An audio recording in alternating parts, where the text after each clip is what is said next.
প্রিয় জন্মভূমিতে পা রেখে আবেগ আপ্লুত তারেক রহমান নির্বাসিত জীবনের ইতি টেনে ঢাকা শাহজালাল বিমানবন্দরে নেমে জুতা খুলে খালি পা রাখেন সবুজ ঘাসের ওপর, হাতে নেন এক মুঠো মাটি। এরপর বিমানবন্দর থেকে বেরিয়ে সবার আগে বাংলাদেশ লেখা লাল সবুজ বাসে চড়ে প্রায় 4 ঘন্টার উত্তাল জনসমুদ্র পাড়ি দিয়ে যান অভ্যর্থনা স্থলে। পথে পথে ছিল লাখো কণ্ঠের উচ্ছ্বাস, তৈরি হয় অভূতপূর্ব মুহূর্ত, যেন টেকনাফ থেকে তেঁতুলিয়ার সব পথ মিশে গেছে রাজধানীতে।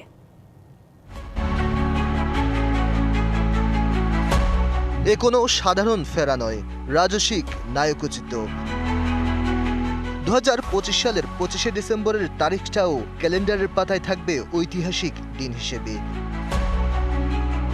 প্রিয় জন্মভূমির যে মাটি থেকে দূরে রাখা হয়েছে 17 বছর পর, সে মাটি স্পর্শ করলেন তারেক রহমান। নির্বাসিত জীবনের পর ঢাকার বিমানবন্দরে নেমে জুতা খুলে হাঁটলেন সবুজ ঘাসের উপর, তারপর হাতে নেন জন্মভূমির মাটি।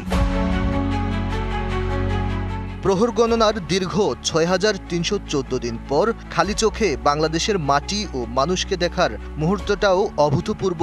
তাই সবার আগে বাংলাদেশ লেখা লাল সবুজের বাসে উঠে বসলেন সামনে।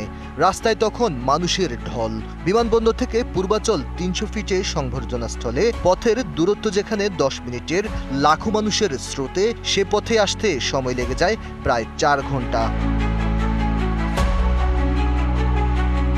এরপর সংবর্ধনা স্থল থেকে আসেন এভারকেয়ার হাসপাতালে। মা বেগম খালেদা জিয়াকে দেখেন, কথা বলেন চিকিৎসকদের সঙ্গে।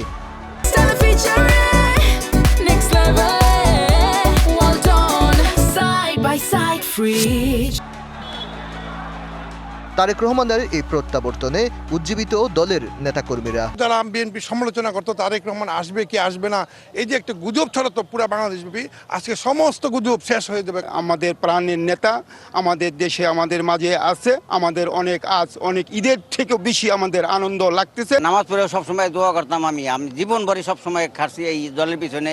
সাধারণ মানুষও বলছেন এই প্রত্যাবর্তন গণতন্ত্রের জন্যই ছিল অনিবার্য। ডেমোক্রেসির বদলে মবক্রেসির দিকে যাচ্ছিল দেশ। দীর্ঘ 17 বছর পর এদেশে আসছে। আমরা আশা করব এদেশে কোনো সন্ত্রাস, চাঁদাবাজ, হানাহানি, অন্যায়, অবিচার এগুলা যে না হয়। দলমত নির্বিশেষে সবাই বৈষম্যের উপরে উঠে আমরা দেশ নায়ক তারেক রহমানের হাতকে শক্তিশালী করব। অবশ্যই মবকে আমরা প্রতিহত করার চেষ্টা করব। নির্বাসিত জীবনের পর দেশের মাটিতে পা রেখেছেন তারেক রহমান। তার এই নায়কোচিত ফেরায় অবসান হলো সব জল্পনা কল্পনার। তবে এবার কেবল অনলাইনে নয়, রাজনীতির মাঠে সরাসরি হাজির হবেন দলের এই কাণ্ডারি। তার এই রাজসিক প্রত্যাবর্তনে কেবল দলকেই চাঙ্গা করবে না, টেকসই করবে দেশের গণতন্ত্রকে। Aditya Arafat, DBC news, Dhaka.